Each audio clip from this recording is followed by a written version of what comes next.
প্রশাসন অন্য অন্য জায়গায় কাজ হচ্ছে না, স্থবির হয়ে পড়েছে বলেই আপনার সেনাবাহিনীকে ম্যাজিস্ট্রেসি পাওয়ার দিতে হয়েছে। কারণ এই বিষয়গুলোকে ল অ্যান্ড অর্ডার সিচুয়েশন একটা ভাইটাল ইস্যু। দেখতে হবে যে তার কমিটমেন্টটা কোন জায়গায়, দেশের প্রতি, দেশের মানুষের প্রতি, না ভিন্ন জায়গার প্রতি, অথবা যে পলায় গেছে তার প্রতি। তার ডিপ্লোম্যাটিক নর্মস এবং প্র্যাকটিসের ভেতর দিয়ে, আপনি জানেন ভিয়েনা কনভেনশন অনুযায়ী কোনো দেশের সরকার পরিবর্তনের জন্য সরাসরি জাতিসংঘ অথবা কোনো দেশ বলতে পারে না। অন্তর্বর্তী সরকার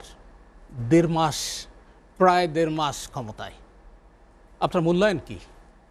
আপনি তো বেশ কদিন হলো দেশে এসেছেন এবং দেশে এসে তাদের সার্বিক কার্যক্রম একেবারে আগে প্রবাস থেকে দেখেছেন, এরপরে এক দশক পরে আপনি দেশের মাটিতে পা রেখে গত কদিন আপনি যা দেখলেন এর আলোকে। প্রথমত হলো আমরা তো খুব আবেগপ্রবণ জাতি, আমরা খুব সহজে, এটা কিন্তু আমাদের ন্যাচারাল একটা, সব মানুষের মধ্যে আমরা খুব সহজে রিয়্যাক্ট করি। আমরা ভালো বলতেও সময় নেই না, আবার খারাপ বলতেও সময় ক্ষেপণ করি না। তা আমি এখানে একটু রেশনাল থাকতে চাই এই সরকারের ক্ষেত্রে। প্রথমত হলো যে পরিস্থিতির ভিতর দিয়ে এই সরকারটা এসছে, এমন না যে একটা নির্বাচন হয়েছে ভোট করে তারা সরকারে এসছে, অথবা একটা সরকারের মেয়াদ শেষের দিকে তারা একটা অভ্যুত্থান ঘটিয়েছে। এটা কিন্তু একদম হানিমুন পিরিয়ডের মধ্যেই কিন্তু হয়েছে, মানে আপনার এক বছরও হয় না আপনি সরকারের। হ্যাঁ, তো এর ভেতর দিয়ে, এবং তার সেটআপটা দেখেন, 15 বছরে তারা যেই সেটআপটা তৈরি করেছে, মেশিনারিজ, গভর্নমেন্ট মেশিনারিজের কথা বলছি, তারা এখানে কিন্তু ডিএনএ টেস্ট করে তারা তাদের লোক লেয়ার, আপনি যদি চিন্তা করেন 1, 2, 3 সব জায়গায় তারা তাদের লোক সেট করেছে। তো সেখানকার মধ্যে মানে গভর্নমেন্টের জন্য অনেকগুলি মানে অস্বস্তির কারণ আছে এই সরকার তাদের কার্যক্রম পরিচালনার ক্ষেত্রে। তো এই জন্য আমি মনে করি যে তারা এই সরকারের মানে প্রফেসর ইউনূস তার নেতৃত্বাধীন যে সরকার, কিন্তু হয়তো সব সেক্টরটা ঠিক মতো যেইভাবে করার কথা, কারণ লিডারশিপটা খুব ইম্পর্ট্যান্ট।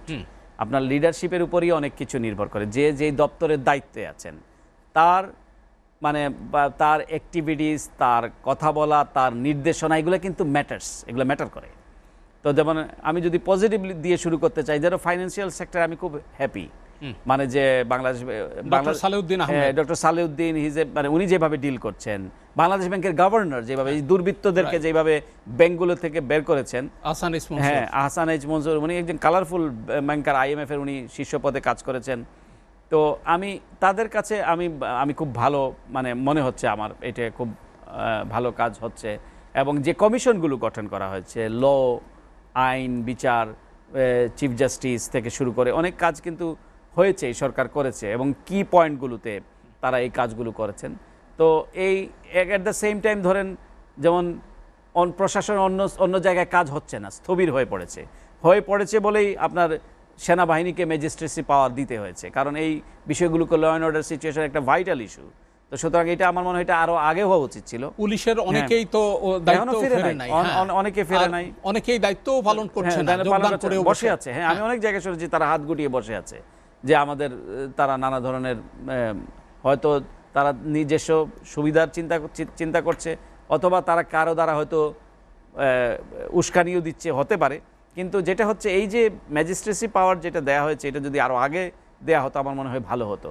তবে আমি একটা ট্রিবিউট দিতে চাই বাংলাদেশের সেনাবাহিনীকে, যে তারা যে কাজটি করেছে, মানে একটা গুলিও তারা কিন্তু চালায় নাই, এবং সেনাবাহিনী যে দায়িত্বটি পালন করেছে ওই সময়, যে এটা কিন্তু অসাধারণ একটা কাজ, যে তারা মনে করেছে না এরা আমার ভাষাভাষী মানুষ, আমার দেশের ভাই, আমার সন্তানদের উপর গুলি চালানো যাবে না। তো যেই সেনাবাহিনী এই কাজটা করেনি, আমি বিশ্বাস রাখতে চাই এই সেনাবাহিনী আমাদের আইন শৃঙ্খলা রক্ষা করার ক্ষেত্রে তারা নিউট্রাল ভূমিকা পালন করবে, এবং তারা এই আইন শৃঙ্খলা ফেরার ক্ষেত্রে ভূমিকা রাখবে। তবে আমি মনে করি যে অনেক ক্ষেত্রে আবার অনেক অসঙ্গতি আছে। এই যে স্বৈরাচারের প্রেতাত্মারা তারা ঘাপটি মেরে বসে আছে, তারা খোলস পাল্টিয়ে ফেলেছে, আবার কেউ আবার প্রকাশ্যেও কিন্তু আছে, এমন না যে না। এরা আবার প্রশাসনের বিভিন্ন স্তরে ঘাপটি মেরে বসে আছে।